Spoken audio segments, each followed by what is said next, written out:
tal, amigos? Vamos a hablar de historia de España, y con quién, si no, con José Javier Esparza, para que nos viene aquí a presentar a Periodista Digital, como siempre, porque es un amigo y queremos, siempre que saca un libro le pedimos que se pase por aquí. Y ha sacado su libro de los visigodos, un libro bastante esperado. Había hablado de los moros y cristianos, había hablado de los tercios, había hablado de Santiago y Sierra España, había hablado de los Astures, creo que Claro, también. el principio de la Reconquista, efectivamente.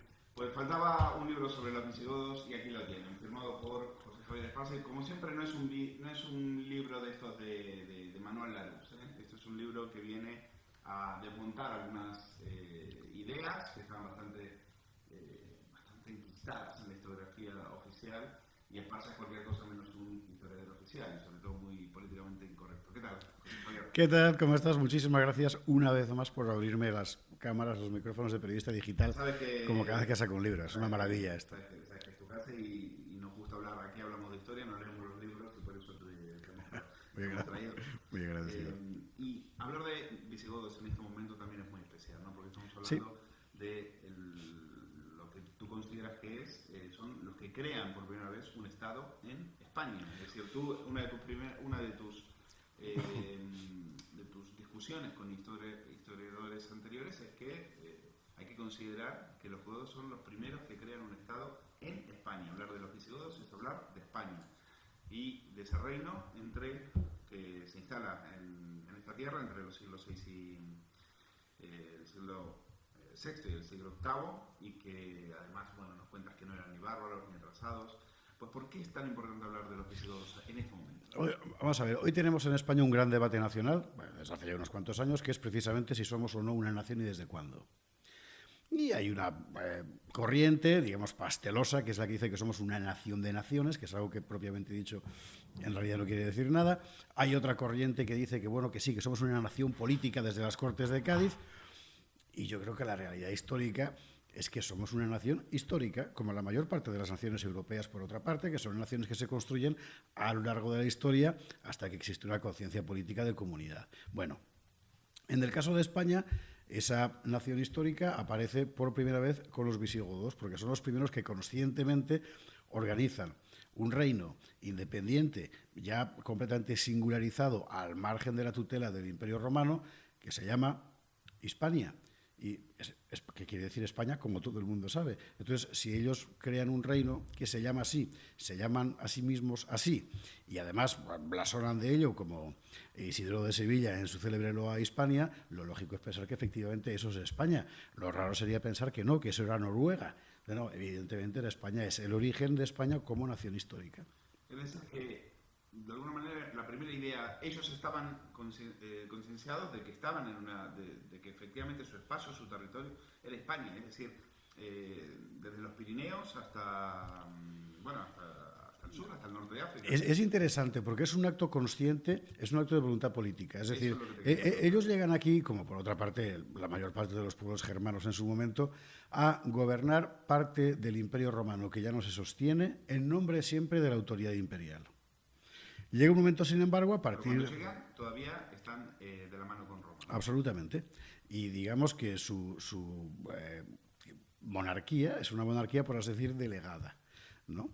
del imperio romano, del Imperio Romano de Occidente en este caso. Roma les utiliza sobre todo para combatir a otras tribus bárbaras. Sí, y para gestionar un territorio en el que además ya es ingobernable. Claro. Es un proceso muy interesante al que dedico unas cuantas páginas del libro. El hecho es que a partir de cierto momento ese poder se ha hundido por completo en Occidente, y el Imperio Romano de Oriente, que es el que queda, el de Justiniano, Bizancio, emprende una política de recuperación imperial que ataca directamente a las tierras que controlaban los visigodos en España. Y a partir de ese momento hay que tomar una decisión, que es o seguimos siendo tributarios del Imperio Romano o directamente construimos aquí nuestro propio espacio político.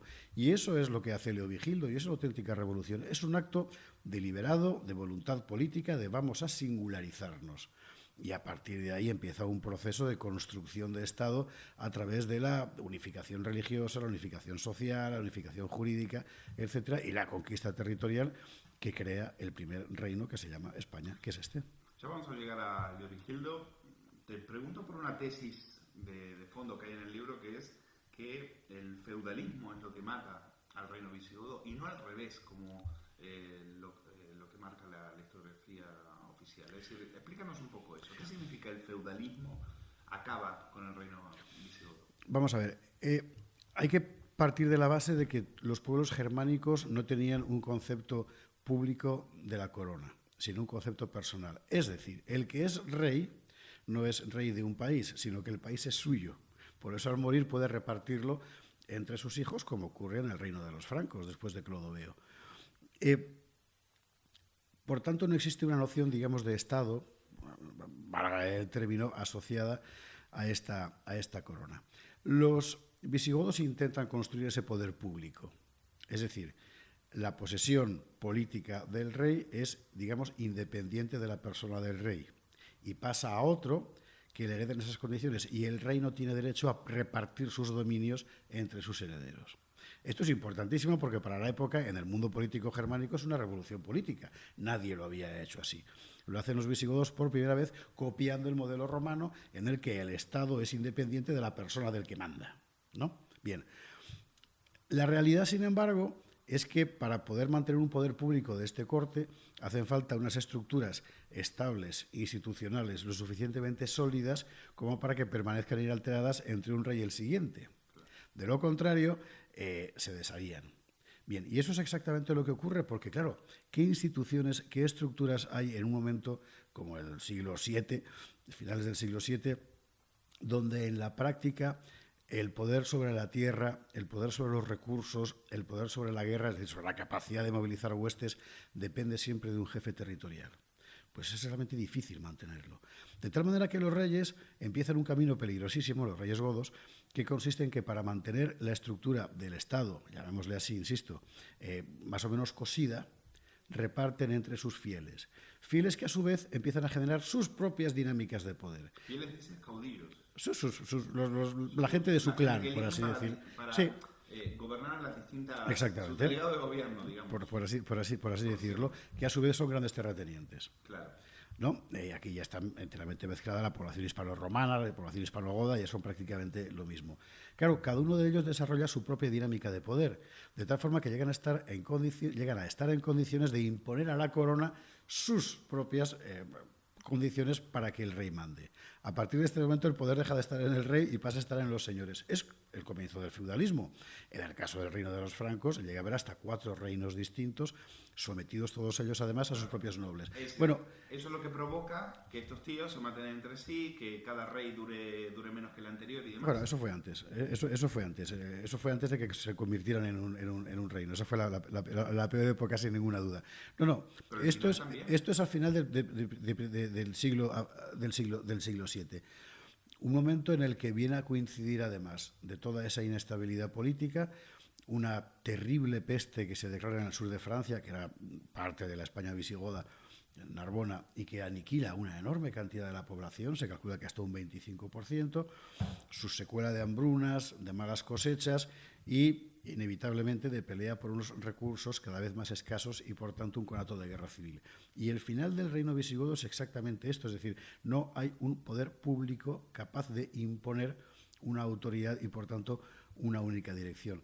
Es el embrión del feudalismo convencional. La pregunta, la conversión de Recaredo que es quizás uno de los momentos más importantes fundamental de la historia de los visigodos, es una conversión por convicción religiosa o es una conversión también porque es la única manera de apaciguar, de traer la paz a todos los reinos. Y sobre todo de construir un Estado único. Antes del siglo IV se convierten al cristianismo fundamentalmente cuando están todavía en los Balcanes para entrar dentro del mundo romano. Y se convierten al cristianismo que hay. Resulta que en ese momento el emperador es arriano.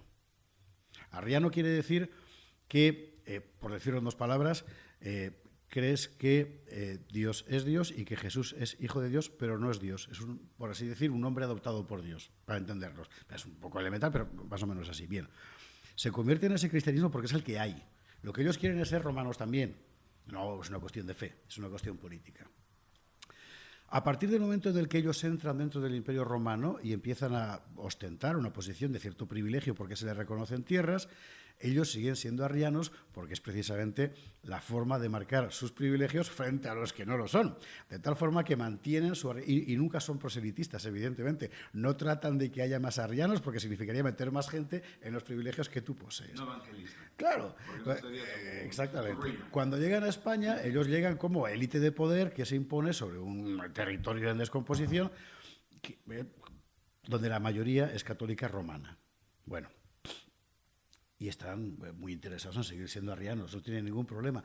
Pero cuando se plantea la necesidad de construir un solo Estado, es decir, un solo poder público, es un problema tremendo que haya dos comunidades diferentes, por tanto, con dos legislaciones diferentes, con dos estructuras sociales distintas, es muy complicado. Entonces hay que unificarlo. Y Leo Vigildo intenta primero unificarlo por la vía del arrianismo, que todos se hagan arrianos, y no le sale. Y después convoca un concilio para tratar de hacer una especie de pasarela teológica, de tal forma que, bueno, ni tú, ni para ti, ni para mí, pero lo juntamos todo un poco y tal. O sea, Dios es Dios, el Padre es Dios, el Hijo es Dios, pero el Espíritu Santo no. Y aquello tampoco cuela, y cuando muere Leo Vigildo recaudó finalmente de lo que hay, es decir, no hay más opción que la unificación en torno al catolicismo romano. ¿Por qué? Porque es la religión de la gran mayoría de la población y sobre todo es la religión de los grandes terratenientes hispanorromanos. Claro. Hay que tener en cuenta una cosa. Cuando el reino visigodo había estado con capital en Tolosa, en Francia, y cae a manos de los francos, cae porque, entre otras razones, porque los francos cuentan con el apoyo de Roma, porque los francos, a partir de Clovis, de Clodoveo, se habían convertido al catolicismo romano, mientras que los visigodos eran arrianos y se habían quedado solos. Y aquí está Recaredo en una situación en la que puede quedarse solo otra vez. Y tienes enfrente un Bizancio católico cada vez más agresivo, cada vez se va extendiendo, va acumulando poder, y tú te estás quedando solo. Y resulta que la élite de tu país, la gente rica, tiene la religión del enemigo. Y eso es lo que no puede ser. De tal forma que la unificación religiosa es una cuestión fundamentalmente política y además de una enorme visión política. Vamos a ver también el tema, a partir de la conversión, a partir del cristianismo como religión oficial, hay una gran lucha contra el paganismo, también una gran lucha contra las artes adivinatorias, que también podía haber en otras partes del reino, y una férrea legislación antisemita, ¿verdad? Tremenda. Y es una cosa muy interesante porque, bueno, la legislación antisemita, es decir, podemos reducirla en decir que los judíos no forman parte de la comunidad política, básicamente es esto. Esa legislación se remonta al Bajo Imperio Romano, es decir, siempre había habido leyes contra los judíos, fundamentalmente para evitar que se propagara. Y es una legislación que no bebe tanto en la Roma pagana como en la Roma cristiana, evidentemente. Bueno, lo que hace el reino visigodo de Toledo, a partir fundamentalmente de Sisebuto, y hablamos ya del siglo VII y tal, es exagerarla de una forma brutal. Es decir, que prácticamente tú lees las disposiciones y era imposible seguir siendo judío. Hay que decir que no es una cuestión racial, sino religiosa. Es decir, los judíos que se convertían llegaban, pues como Julián de Toledo, a ser arzobispos de Toledo. Es decir, no era una cuestión racial, era una cuestión religiosa estrictamente.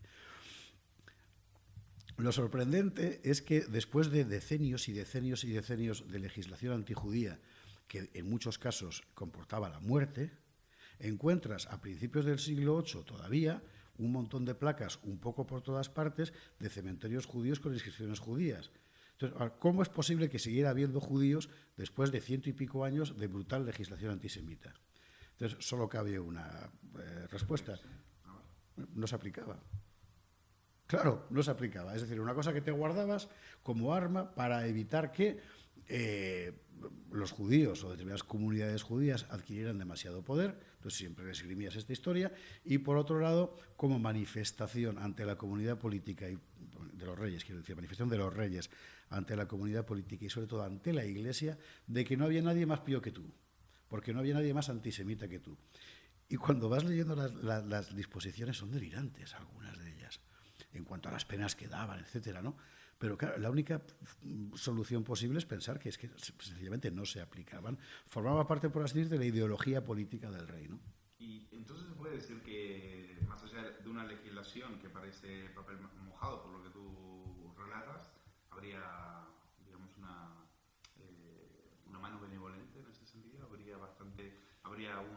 dejar hacer? En la vida real, en el día a día, la cosa era más tranquila de lo que parecía? Yo me imagino que no cabe otra solución para entender la contradicción, ¿no? También teniendo en cuenta que las posibilidades para el poder de controlar efectivamente lo que pasa en tu sociedad en el siglo VII eran muy limitadas. Eso es como hoy. Hoy te meten una cámara en cualquier parte. En el siglo VII era muy complicado realmente mantener el control sobre todo lo que ocurría en tu reino, ¿no? Esto conviene tenerlo en cuenta cuando se piensa en las legislaciones en el mundo antiguo, etcétera. Es decir, el control del Estado, llamémosle así, del poder, en fin, sobre la gente era más limitado, era más, como decir, punitivo también cuando caía, ¿no? Claro. Pero sí. Te pregunto también por el papel de la Iglesia. La Iglesia mandaba mucho. Muchísimo, sí. De hecho, a los reyes godos, no sé si a todos o a gran parte de ellos se les ungía, es decir, no era la celebración, no se les declaraba rey con la corona, sino a partir de David en la Biblia. Exactamente. A partir de Leovigildo, sobre todo. Luego, por cierto, es lo que Alfonso II el Casto recupera a finales del siglo VIII, durante la Reconquista, para reivindicar formalmente la herencia del reino visigodo, ¿no? Pues mira, Yo también. A Isabel Santiago, Pues mira, pregúntale, y ha sido un beso de mi su parte. última novela va sobre eso. Claro, por esa forma de reivindicar, de yo soy heredero de aquello. Bueno, sí, la unción es un ritual, está muy bien elegido. O sea, Leovigildo era un gran tipo, un tipo muy inteligente. Entonces, es el primero que se reviste de los atributos de la realeza. Y lo hace específicamente para que sus ricos del país, que eran todos hispanos romanos fundamentalmente, vean. Ya no tenéis... ¿Marketing político? Bueno, ¿Escenografía del poder? es una escenografía del poder, es pura liturgia. ¿Por qué? Porque se trata de decirle, tengo lo mismo que ese de Bizancio. Él tiene trono, yo también, la primera vez. Él tiene cetro, yo también, la primera vez. Los reyes visigodos antes lo tenían. Él ha sido ungido, yo también. Claro, esa reivindicación de los atributos formales, litúrgicos de la realeza, significa que a efectos de autoridad tú estás en el mismo plano que aquel señor que está tan lejos. Con lo cual más te vale obedecerme a mí, porque aquel está muy lejos y yo soy como él. Pues de todo un Pedro Sánchez. Le faltaba la vida. Bueno, la verdad es que los efectos que dejó Leovigildo fueron más constructivos que los que está dejando Pedro Sánchez. Se dice también que en aquel momento, claro, el ciudadano trabajaba la tierra, la trabajaba para la iglesia, la trabajaba para su señor. ¿Y qué papel tuvo? ¿Eran esclavos? ¿O quizás no lo eran tanto? ¿Y qué papel tuvo el cristianismo? ¿El cristianismo también fomentó la esclavitud en ese momento? Hablabas antes del poder de la iglesia. A partir del momento de la conversión de Recaredo se hace cada vez más importante porque empieza a ostentar también funciones de administración pública, por así decir. Por ejemplo, era el órgano que controlaba a los jueces, eran los obispos, ¿no? Y hay además una ganancia importante de poder territorial para la Iglesia, de tal forma que muchos obispos se convierten en señores feudales. Y al revés, las grandes familias feudales, en fin, de propietarios terratenientes, empiezan a dedicar a sus hijos a la Iglesia. Braulio de Zaragoza, por ejemplo, que es un gran talento jurídico y filosófico, era de una de estas familias, ¿no? La situación social en la época varía mucho. Cuando llegan los visigodos, mediados del siglo V, finales del siglo V, en la batalla de Bullés del 507, la sociedad es fundamentalmente la de la última época del mundo romano, es decir, grandes señores de la tierra, muy pocos pequeños propietarios y una gran parte de mano de obra o servil o esclava, que hay una diferencia importante. El esclavo es tu propiedad, el siervo trabaja para ti, son dos cosas diferentes. La entrada de una masa de población nueva, visigoda, en torno a, se calcula, unas 400.000 personas, tampoco muchos más, desarrolla una dinámica de pequeños propietarios en el norte ya diferente. Por otra parte, hay que recordar que la entrada de los visigodos, como de otros pueblos germánicos en otras partes de Europa, se hace sobre la base de un tratado que les otorga a ellos la propiedad de 2/3 de la tierra. De tal forma que la gente que antes trabajaba para un señor hispano-romano, por ejemplo, ahora va a trabajar para ti. A pesar de lo cual, hay una parte importante de pequeños propietarios. El problema es que hay un proceso de acumulación de la propiedad que termina haciendo que muchos de esos pequeños propietarios visigodos tengan que venderlo todo y trabajar para los grandes. Y ese proceso va creando una distancia cada vez mayor entre los pequeños propietarios, que son cada vez menos y más poderosos, y la gran masa de la población, que es cada vez más servil, y muchos llegan a venderse como esclavos para poder pagar las deudas que han contraído. Y al final del periodo visigodo, a principios del siglo VIII, hay una enorme porción de población que había sido antes libre y ahora era sierva e incluso esclava, por lo cual muchos esclavos escapan, y hay una verdadera alteración de orden público fenomenal. Te quiero preguntar por los concilios, porque es una...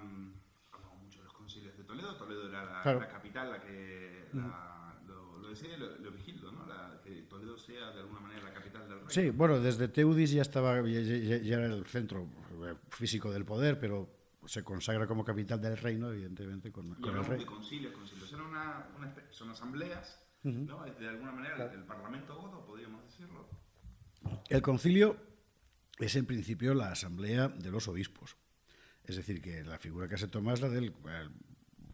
como hoy. Como hoy. Lo que pasa es que poco a poco, en la misma medida en que la Iglesia se va convirtiendo en, por así decir, elemento de control del poder, los concilios se van convirtiendo en asamblea del poder. Y cada vez aparecen más en los concilios no solo el rey presidiéndolo, sino también la gente del oficio palatino, como se llamaba, los nobles de la corte, etcétera, dentro de los concilios tomando parte en ellos. Una porción importante, pues entre el 20 y 25% de la gente que asistía al concilio eran nobles laicos, no eran los eclesiásticos. Y sus disposiciones son, además de religiosas, también en buena medida, según el concilio más o menos, de carácter político y jurídico. De tal forma que sí, finalmente los concilios se convierten, por así decir, en el parlamento, ¿verdad?, del reino. Y hacen una cosa muy importante, que es declarar formalmente que el poder del rey tiene límites, que el concilio es precisamente uno de esos límites y que ese límite es moral y religioso como correspondía a la mentalidad de la época. Claro. Una de las cosas que te llama la atención es que no eran un pueblo bárbaro, no eran, o al menos no eran estos atrasados que nos hacían creer, ¿no? Porque de hecho Ortega y Gasset, al que en este aspecto no le tienes mucha simpatía, le llamaba germanos de pacotilla, ¿no? A los visigodos. Y tú dices que de pacotilla nada, que esta gente conocían a Aristóteles, tenían conocimientos astronómicos muy interesantes. Todo destaca lo de las pizarras, ¿no? Eso también. Hay tres elementos, de hecho cuatro, pero bueno, que a mí me parece muy importante, yo en el libro trato de subrayarlos. La carta del rey Sisebuto, que cuando llega al trono ya es un hombre mayor, que es un rey guerrero. La carta que le escribe a Isidoro de Sevilla, explicándole que los eclipses de sol no son producto de causas sobrenaturales, como cree el vulgo, sino que, como todo el mundo sabe, la Tierra, como todos los planetas, son esféricos, es esférica, y describen, como todo el mundo sabe, órbitas elípticas, etcétera. Así le ponen, como todo el mundo sabe. No lo pone como todo el mundo sabe, yo saco el texto en el libro, pero ¿quién lo sabe? Aristóteles. Porque es la astronomía de Aristóteles, que la conocía completamente. Sisebuto, que es un rey guerrero, que en ese mismo momento está llevando una operación de desembarco en la cornisa cantábrica, le escribe una carta a Isidoro de Sevilla en hexámetros latinos, perfectamente compuesta, canónicamente, un tipo muy instruido, muy cultivado, explicándole todas estas cosas y defendiendo, además, que hay también planetas que tienen luz propia, no solo el Sol, como creía San Isidoro, y tenía razón Sisebuto, efectivamente. Él creía que solo el Sol tenía luz y los demás reflejaban, ¿no? Bueno, es muy interesante porque, claro, te das cuenta, la España visigoda era esto, evidentemente no toda, claro, las élites culturales. Braulio de Zaragoza, discípulo de Isidoro, la propia obra de San Isidoro es monumental. Isidoro es el que de alguna manera hace una especie de enciclopedia, ¿no? Es el que trata Sí, bueno, las etimologías, ¿no? Efectivamente. Claro. Que había en la época, ¿no? Es decir, citabas tú también lo de las pizarras. Es un descubrimiento, que lo estudió mucho Isabel Velázquez, formidable, porque descubres lajas de pizarra, tal cual, manuscritas, sobre cuestiones de orden doméstico. Pues yo he cambiado tantos quesos por tantas vacas, aquí he vendido 2 esclavos y me he comprado 4 ovejas, ese tipo de cosas. Es decir, tienes la constatación física de que una parte de la población servil, no de las élites del país, estaban alfabetizadas, que es una cosa insólita en la Europa del momento. Y luego tienes una ciudad como Recópolis, de la que hoy solo quedan las ruinas a la de Zorita de los Canes, en Guadalajara, que cada vez que se excava, y el profesor Olmo lleva años excavando allí, aparecen cosas más y más fascinantes. Tiene que ser una ciudad increíble, ¿no? Bueno, es que... ¿no? Sí, y es que está llena de fragmentos cerámicos del norte de África, de Palestina, de Bizancio. O sea, era un centro comercial de primer orden. Entonces, a medida que vas investigando en materia arqueológica, etcétera, va creciendo el relieve cultural del mundo godo, que no era ni muchísimo menos un mundo oscuro, etcétera, ¿no? Eran muy romanos. Totalmente romanos, y esta es la cuestión precisamente. Es decir, ellos empiezan a romanizarse cuando llegan los hunos y tienen que entrar y piden socorro y entran en el imperio. Y a partir de ese momento empiezan un periplo en el que se les van uniendo otras gentes, otros pueblos, etcétera, y van adquiriendo por completo la cultura romana al mismo tiempo que hacen una especie de exhibición, a veces hasta jactanciosa, de su goticidad. ¿No? Sí, por ejemplo, creo que es Eurico, que hablaba perfectamente latín, hablaba perfectamente griego, y cuando venían los embajadores de Roma, él insistía en un traductor y él con su corte hablaba en el gótico, en gútnico, ¿verdad? ¿Por qué? Para marcarlo, ¿no? Bueno, es así, ¿no? Esta mentalidad. El hecho es que estaban enteramente romanizados. Al final, todo el arte gótico que se va construyendo es un arte muy romano. Y las excavaciones que se han hecho en Narbona y en Tolosa sobre las basílicas de la época visigoda allá, realmente son fascinantes, porque la reconstrucción es realmente la de un gran palacio romano de la época, ¿no? Y para terminar, José Javier, se hunden, se diluyen, sí, como un azucarillo en pocos años, finalmente, entre lo que decíamos, ¿no? Por este problema de no haber institucionalmente haber podido encontrar la manera de delegar el poder de una forma en la cual el que venga por detrás no te apuñale, no te asesine o no te corte la mano, que era algo muy sí, era una de las... En toda Europa, en realidad. ¿no? Era algo tan propio de aquella época. Al final eso es lo que les lleva a que cuando vienen los musulmanes, estos no son capaces de hacerlo. Creo que estaban en el peor sitio posible, que era el sur de Europa, en el momento de la gran expansión musulmana, en el peor momento posible, después de una peste, hambrunas, sequías, etcétera, y en las peores condiciones posibles, con unas querellas de poder que estaban ocurriendo exactamente igual en el resto de Europa. No era una cosa particularmente visigoda, pero claro, allí no tenían a las puertas un enemigo dispuesto a quedárselo con todo. Se diluyen hasta cierto punto, es decir, digamos que la élite del poder se diluye. Buena parte de la nobleza guerrera muere en la batalla de Guadalete y las subsiguientes, y las crónicas musulmanas a este respecto son muy claras, al margen de que, como sabemos, cuando llegan aquí los musulmanes vienen llamados por una parte, una facción de los visigodos en guerra en aquel momento. Facción, bueno, facción que queda era bastante común contratar una fuerza mercenaria extranjera para que te hiciera el trabajo y luego se van a su casa, pero los moros se quedaron sobre todo porque ya no había nada enfrente, es decir, la mortandad en las sucesivas batallas fue absolutamente brutal, el país estaba hecho unos zorros y se encontraron el poder en la mano y lo cogieron, claro. Se diluyeron. Siglo VIII, siglo IX, ¿dónde pones el fin? No, en 711, todo lo que pasa después es una larga caída. Hay episodios terribles, la masacre musulmana en Zaragoza es absolutamente brutal, es una política de aniquilación. En Córdoba exactamente lo mismo. Mérida, sin embargo, consigue aguantar hasta el punto de poder pactar con los musulmanes, conllevarse. Toledo también.